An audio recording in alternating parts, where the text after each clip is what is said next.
Hello children, आज मैं आपको क्लास 5 का व्याकरण संबोध विषय का आपका एक चैप्टर है वाक्यांश के लिए एक शब्द। तो उसको आज मैं बताऊंगी। तो जैसे नाम से ही आपको लग रहा है कि वाक्यांश के लिए एक शब्द, जैसे कोई भी वाक्य दिया हुआ है उसको पूरा ना बोल के हम उसका एक अलग नाम रख देते हैं, एक शब्दों में उसको हम बोलते हैं, तो वही उसी को हम वाक्यांश के लिए एक शब्द कहते हैं। तो जैसे देखिए यहाँ पे दिया हुआ है आपका, अगर हम आप कोई भी है पढ़ाने वाला, तो पढ़ाने वाला ना कह के हम उसको अध्यापक कह देते हैं। इलाज करने वाला, तो इलाज करने वाले को ना बोल के, पूरा हम शब्द ना बोल के उसको एक छोटे से वर्ड में हम बोल देते हैं, तो उसको हम कहते हैं डॉक्टर। तो ऐसे ही सब्जी बेचने वाला, तो उसको हम सब्जी वाला कह देते हैं। तो ये सब क्या है, वाक्यांश के लिए एक अलग शब्द हो जाता है, तो इसको हम वाक्यांश के लिए एक शब्द कहते हैं। इसी तरीके से हर चीज़ों का एक अपना सुटेबल नेम होता है एक शब्दों में, तो उसको आज मैं बता रही हूँ आपको।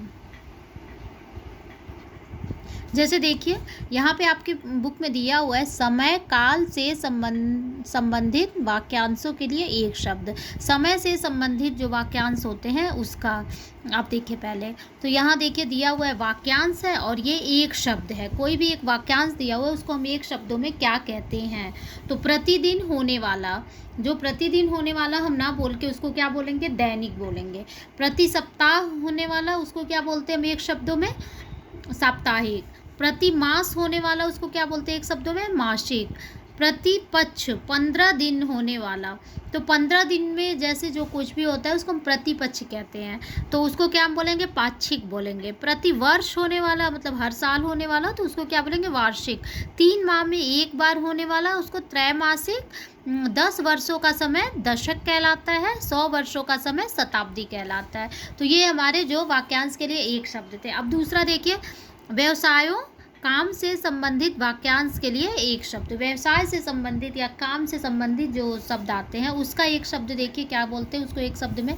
जो मिट्टी के बर्तन बनाता है उसको क्या बोलते हैं, कुम्हार बोलते हैं।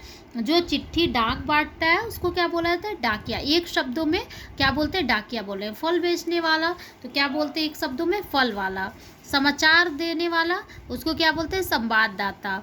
गाड़ी चलाने वाले को क्या बोलते हैं, ड्राइवर बोलते हैं। सोने चांदी का काम करने वाले को क्या बोलते हैं, सुनार या स्वर्णकार बोलते हैं।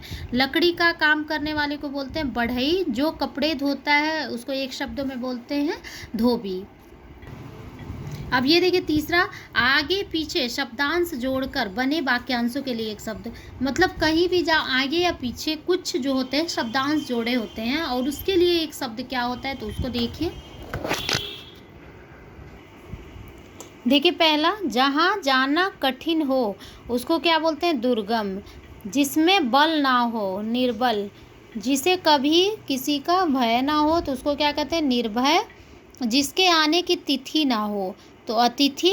जिसकी कोई उपमा ना हो, अनुपम। जिसकी मतलब किसी से कोई तुलना न की जा सकती है तो उसको क्या बोलते हैं, अनुपम। जो कभी बूढ़ा ना हो उसको क्या कहते हैं, अजर। आदर देने योग्य, आदरणीय। जिसका कोई आकार ना हो, निराकार। जिसमें अधिक बल हो वो उसको क्या कहते हैं, बलवान बोलते हैं। जिसका अंत ना हो, अनंत बोलते हैं। तो ये कुछ जो शब्द थे जिसमें कि आगे या पीछे कुछ शब्दांश जोड़कर बनाए गए थे। अब देखिए चौथा, कुछ अन्य वाक्यांशों के लिए एक शब्द। जैसे ये तो किसी न किसी चीज़ों से संबंधित थे, अब कुछ अन्य उसके अलावे जो हैं उसको देखते हैं। तो उसमें देखिए, बोलने वाले को क्या बोलते हैं, वक्ता बोलते हैं। बोलने वाला ना बोल के एक शब्द में उसको वक्ता बोलते हैं। सुनने वाले को श्रोता बोला जाता है। देखने वाले को दर्शक बोलते हैं। काम से जो जी चुराता है तो इतना ना बोल के हम उसको एक शब्दों में कामचोर बोलते हैं।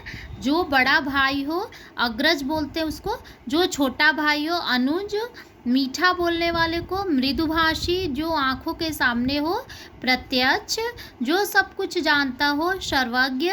जो ईश्वर में विश्वास रखता हो, आस्तिक। जो ईश्वर में विश्वास नहीं रखता है उसको एक शब्दों में हम क्या कहते हैं, नास्तिक कहते हैं। जो जल में रहता है उसको क्या बोलते हैं, जलचर। जिसका आचरण अच्छा हो यानी कि जिसका व्यवहार अच्छा हो उसको सदाचारी बोलते हैं। जो नभ में आकाश में उड़ता है उसको नभचर बोलते हैं। जो मन को मोह ले उसको मनमोहक। जो रात्रि में विचरण करता है उसको निशाचर बोलते हैं। तो ये जो था वो एक अनेक शब्दों के लिए एक शब्द हम इसको कैसे बोलते हैं, और एक शब्द बोलने से वो पूरी जो हमारी भाषा होती है वो बहुत ही सरल हो जाती है और हमें बोलने में भी आसानी रहती है और वो सुनने में भी बहुत ही सही रहता है। तो बस ये आपके जो वाक्यांश के लिए एक शब्द थे, जितने आपकी बुक में दिया हुआ है उसको मैंने बता दिया है।